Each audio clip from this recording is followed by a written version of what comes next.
喂，似唔似羅家英嗰個尚方寶劍？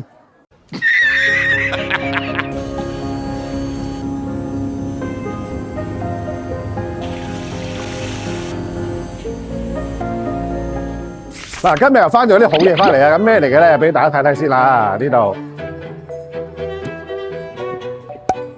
嗱，呢個咧就係叫我哋本地咧廣東叫三泥魚，咁亦都叫時魚嘅。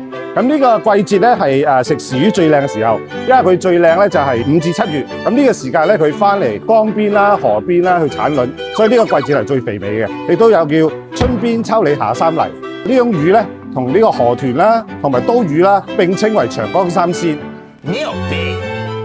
好啦，我哋睇下呢條魚咧有幾重先。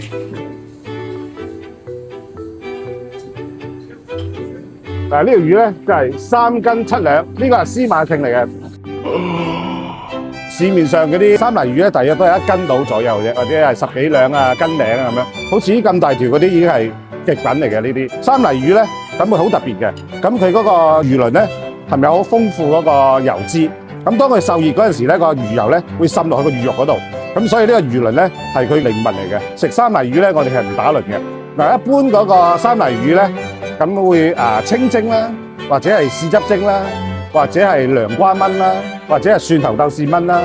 咁我哋咁大條魚咧，今日會做兩食嘅。咁啊，依家我哋廚房處理咗佢先。你抱我吻上我嘴巴，獨自你吻向他。條魚就湯好咗啦，咁我哋咧分咗兩邊，呢邊咧就有骨嘅硬身，呢邊咧叫做蒜頭豆豉炆。如果冇骨呢邊咧，我哋用雞油花雕蒸。呢啲雞油嗰啲咧，我哋自己煉嘅。蒜頭豆豉炆咧，我哋用慢煮嘅方法，就等於以前咧肇慶啲火蒸粽點解特別出名咧？好似我外母以前咧10個蒸粽咧係十幾個鐘頭嘅。咁呢個咧都係啦。咁我哋用慢煮嘅方法，每一個鐘頭咧反一反佢，每一個鐘頭反一反佢，分4個鐘頭，令到嗰個蒜子啦同埋啲豆豉嘅香味咧完全滲入喺個魚肉嗰度。咁食落去咧個口感更加豐富，更加好味。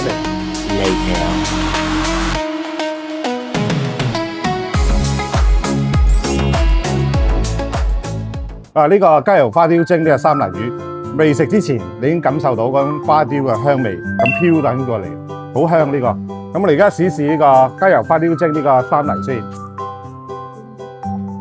三泥魚個鱗係極品嚟嘅精品。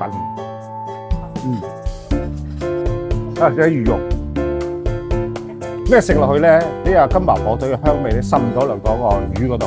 除咗佢個魚原有味之餘咧，有鹹香味啦，同埋個魚質咧好嫩滑，同埋嗰個油脂好豐富，食落去咧味道好鮮。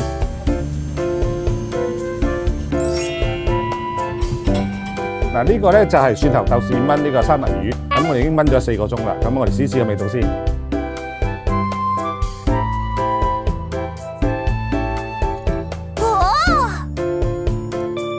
嗱，經過呢個4小時嘅炆製之後咧，個魚鱗嗰魚油部分咧更加能夠滲透喺個魚肉嗰度，咁食落去咧個魚油個香味更加突出。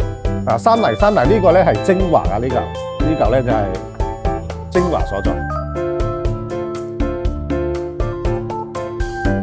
呢個比起烏魚子咧更加甘香極品。